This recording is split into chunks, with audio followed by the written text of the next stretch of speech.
A pharaoh depicted like all the other pharaohs as male, but identified in inscriptions as a woman. History has a strange habit of hiding its greatest secrets in plain sight.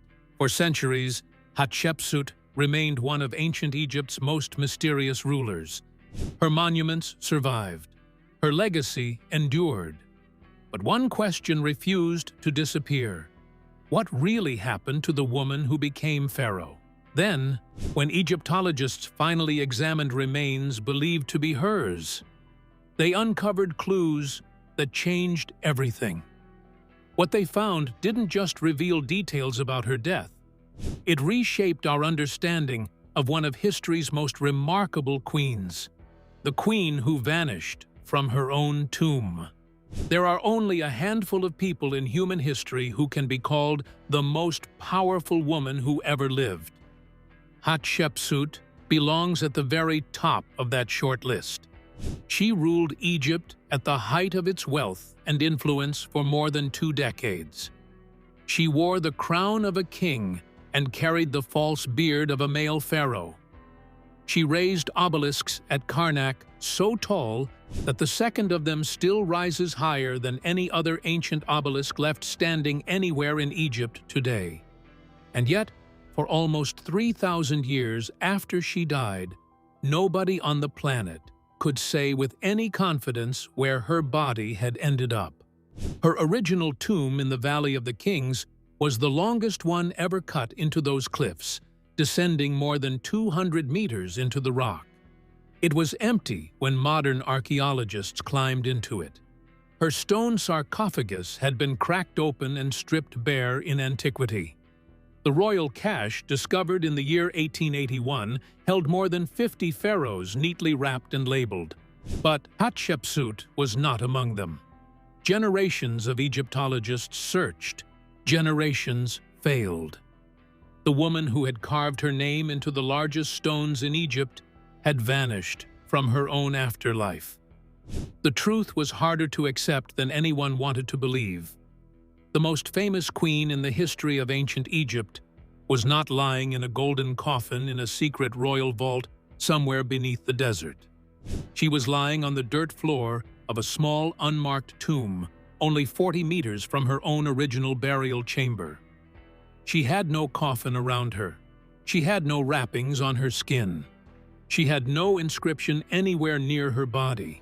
Her left arm was bent across her chest in the pose only royal women of the 18th dynasty were ever allowed to take into eternity.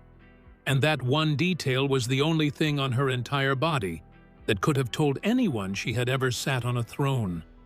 The small tomb she rested inside is called Cave 60. The walls of the chamber are blank. There are no carvings. There are no paintings. There is no royal name carved above the door. To any archaeologist scanning the Valley of the Kings for headlines, the place looked like a complete waste of time. And that is exactly why 2 of the most celebrated archaeologists of the early 20th century walked straight into her chamber, looked straight at her face, and failed to recognize her. Howard Carter was the first to walk in. The same Howard Carter who would later open the tomb of Tutankhamun and turn himself into the most famous archaeologist of the 20th century. The year was 1903. Carter was 29 years old at the time. He was working for an American sponsor named Theodore Davis. He climbed down the rough steps into the chamber, swept his lamp across the room, and recorded what he saw in 2 clipped sentences in his field notes. He noted that the tomb had been robbed in antiquity. He noted that the only contents worth mentioning were 2 mummies of women lying in the chamber along with some mummified geese. He took the geese. He left the women. He closed the door behind him and walked back into the sun without ever looking back. 3 years later, a British archaeologist named Edward Ayrton stumbled back into the same tomb while clearing a neighboring shaft for the same American sponsor. He found one of the 2 women lying inside the wooden base of a coffin. The coffin carried a carved inscription naming its occupant as a royal wet nurse called Citra Inn. Ayrton lifted that coffin and shipped both woman and box down the Nile to the Egyptian Museum in Cairo, where she would later go on display in front of thousands of visitors. The second woman was still on the floor. She was naked. She was unwrapped. She was obese. She had nothing on her body to identify her as anyone important at all. Ayrton stepped past her, sealed the door behind him, and the tomb was lost for a second time. The case sat cold for the next 83 years. It would take a soft-spoken American archaeologist with a broom to pull her back into the light. The archaeologist who refused to forget. The man who refused to let her stay forgotten was an archaeologist named Donald Ryan from Pacific Lutheran University in the state of Washington. Ryan had spent years lobbying the Egyptian authorities for something nobody else seemed to want. He did not want permission to dig in the painted royal tombs that drew tourists by the thousands. He wanted to reopen the small, undecorated tombs that every previous generation had walked past as worthless. His colleagues thought he was wasting his career on empty rooms. Ryan believed something simple that turned out to be revolutionary. He believed that the famous archaeologists of the early 20th century had been so obsessed with finding gold and painted walls that they had missed the human story sitting in the plain tombs all around them. He believed the dust on those forgotten floors might still be hiding answers nobody else had bothered to look for.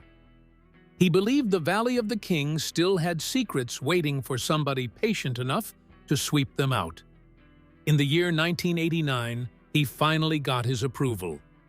He arrived in the Valley of the Kings with his old professor, Mark Papworth, and an Egyptian inspector named Hisham Hegazi. They had no satellite imaging. They had no ground-penetrating radar. They had no expensive equipment of any kind. They had a broom. Ryan tells the story with a kind of dry humor that has charmed every interviewer he has spoken to in the years since. On the first morning of his expedition, the team simply swept the broom across the dust at a spot he suspected might be hiding a buried pit. Within roughly 30 minutes of brushing the surface, the outline of a stone shaft appeared in the bedrock, just under the dirt. The lost tomb of K560 was right there where Ayrton had left it more than 80 years earlier, only a few centimeters below the modern surface of the valley floor. The men who had walked over it for generations had been standing on top of a queen. The team climbed down into the chamber. The dust inside had settled for 8 decades. The air was stale and heavy. Painted wedge-shot eyes inside the entrance niches stared back at the modern flashlights. Pieces of a gilded wooden coffin face lay scattered across the corridor where ancient robbers had stripped the gold leaf off the wood. A small side chamber that Carter had never recorded contained the discarded linen wrappings of a mummified leg, and on the floor of the burial chamber, exactly where Ayrton had left her, the obese woman was still waiting. Ryan stood over her body and noticed the one detail that all his predecessors had missed. Her left arm was folded across her chest, in the diagnostic royal pose of an 18th dynasty queen. The notch in the gilded coffin face was carved for a false beard, and the only women in 18th dynasty Egypt who had ever been permitted to wear a false beard were women who had ruled as full pharaohs. The clues had been sitting in plain sight the entire time. Ryan held back from announcing what he suspected. He told colleagues at the time that it would be foolish to leap to such a dramatic conclusion on so little hard evidence. He knew that careers in Egyptology had been ended by smaller claims made too quickly in front of cameras. He arranged a new wooden box around the mummy. He sealed the tomb with a metal door. He published a careful article in a small specialist magazine that quietly raised the question of who might really be buried in K560. He let the question hang in the academic air and waited for science to catch up to his instinct. His instinct had been right, but proving it would take 18 more years and a piece of evidence that had been sitting in a Cairo museum storeroom since the summer of 1881. The next break in the case would not come from a shovel or a broom or any tool an archaeologist had ever used in the field.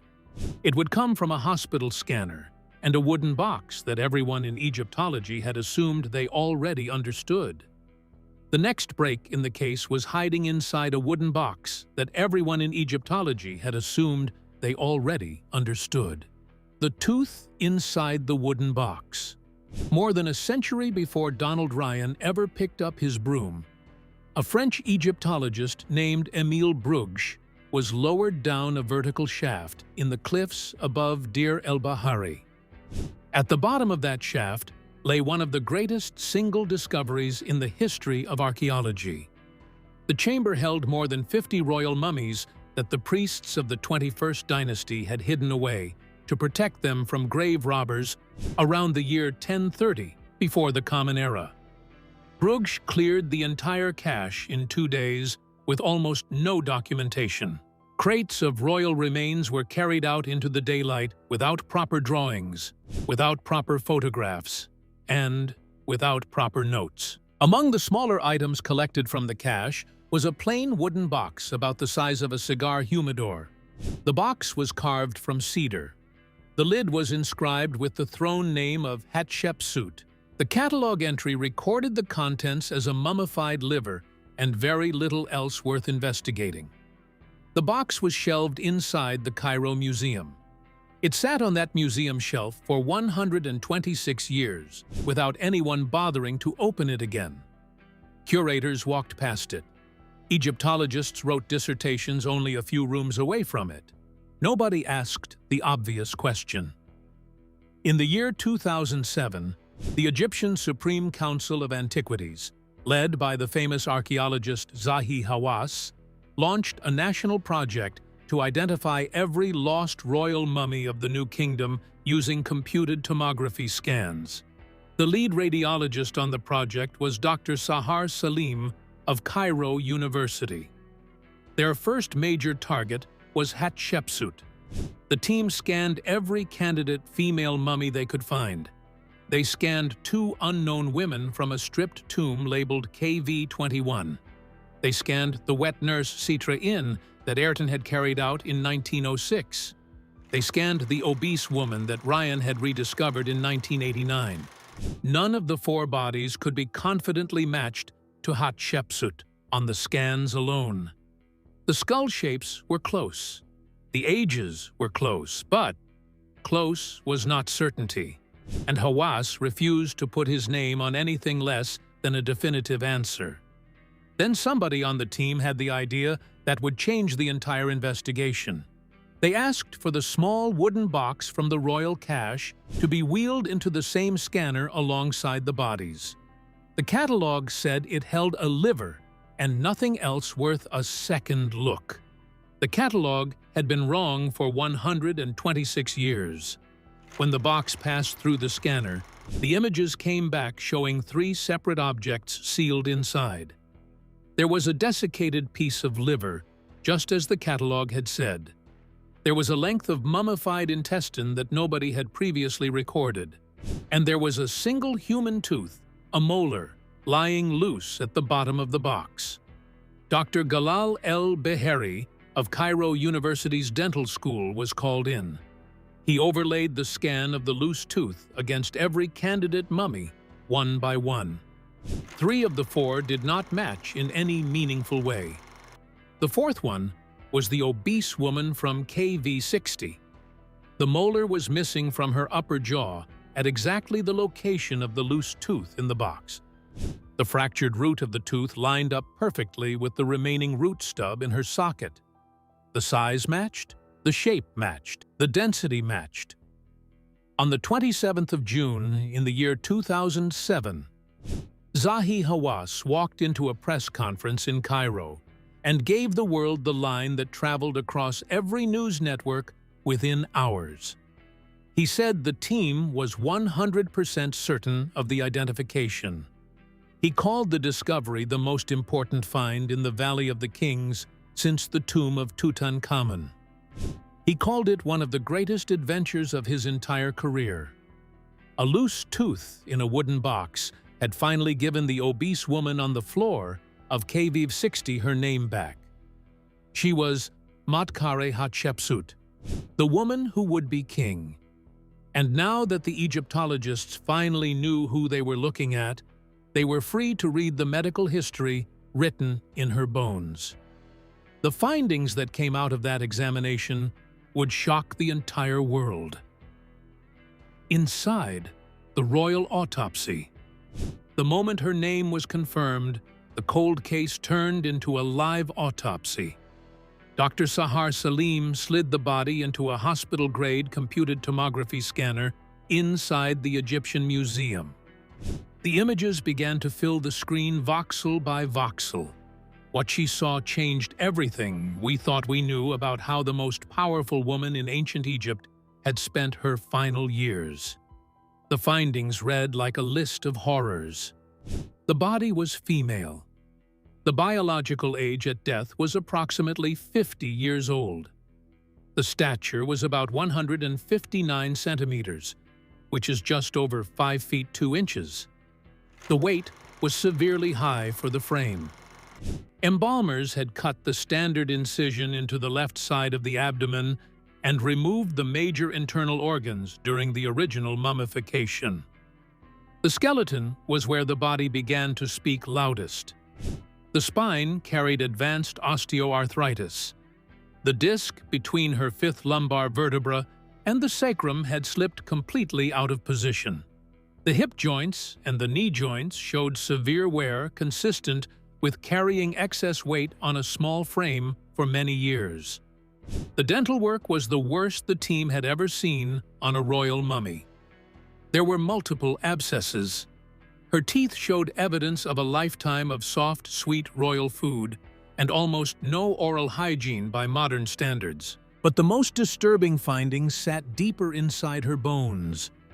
The scan revealed dark lytic lesions in her pelvis, especially in the left iliac bone. There were smaller patches of bone destruction scattered along her spine. These lesions did not sit at the joint margins where ordinary wear would have produced them.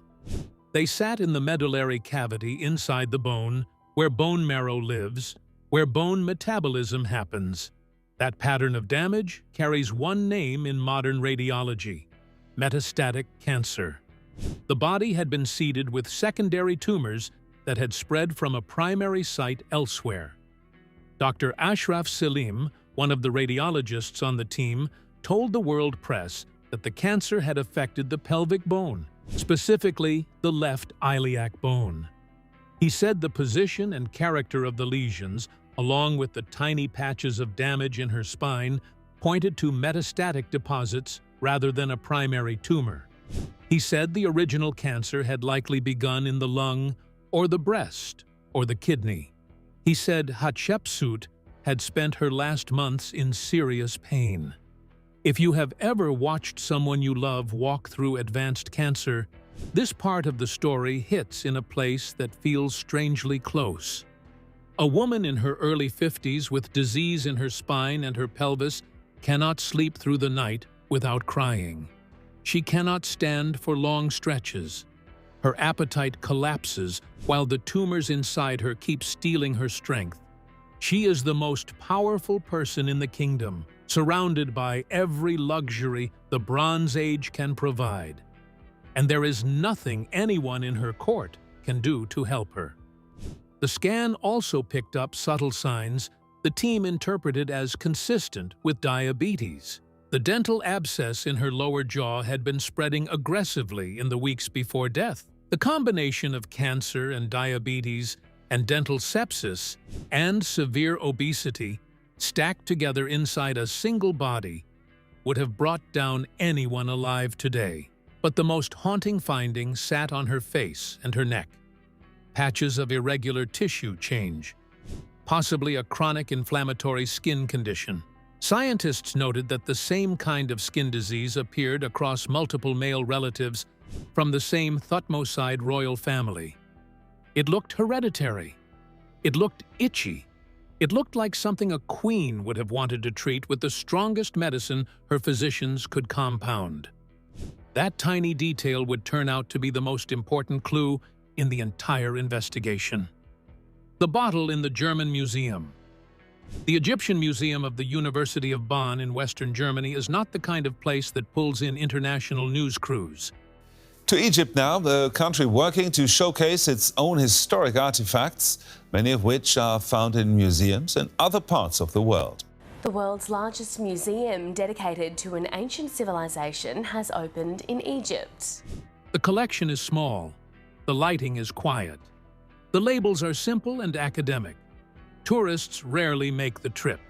For decades, one of the most important objects in the entire collection sat behind glass with a label that called it a perfume bottle. The flask was small. It was narrow at the neck. It was inscribed with the throne name of Hatshepsut. The catalog described it as a delicate cosmetic container that had probably once held expensive scented oil.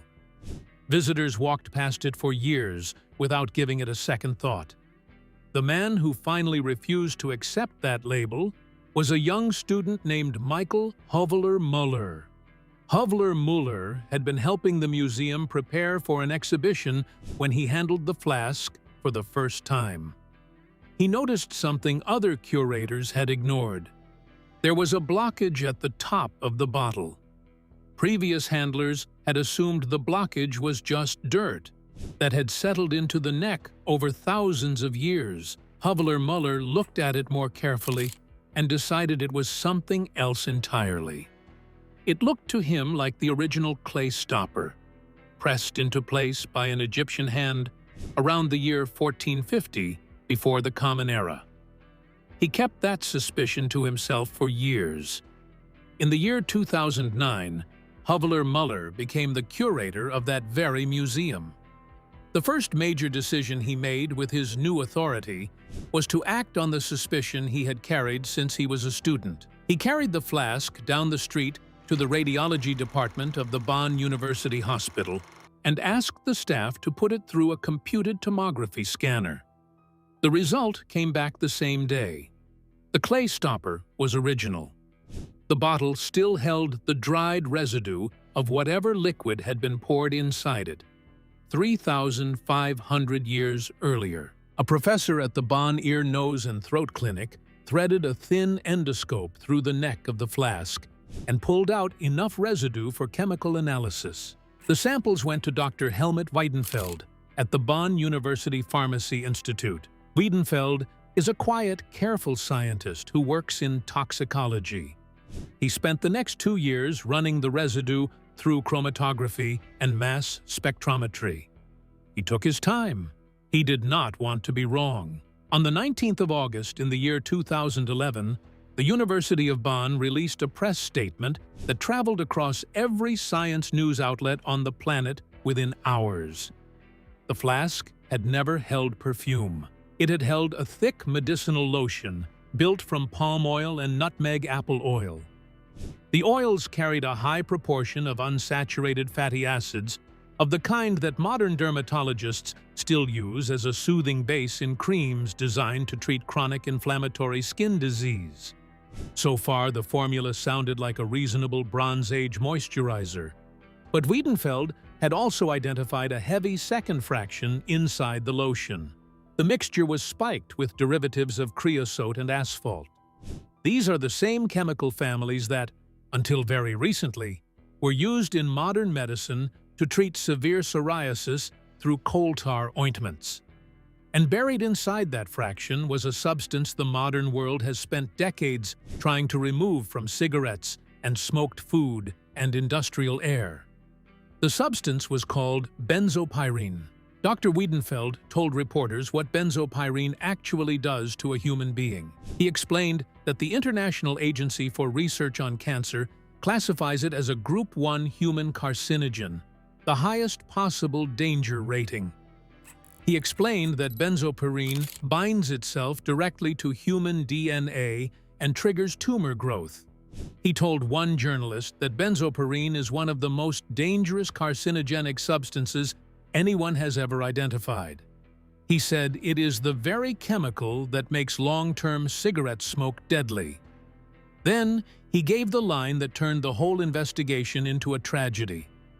He said that if Hatshepsut suffered from a chronic skin disease that gave her itching and pain, and if her lotion gave her short-term relief, then she would have used it again and again, year after year. She would have exposed herself to enormous risk over decades. She would have died, believing her own beauty routine had been keeping her alive. The case that refused to close. Every great cold case has a moment when the consensus cracks.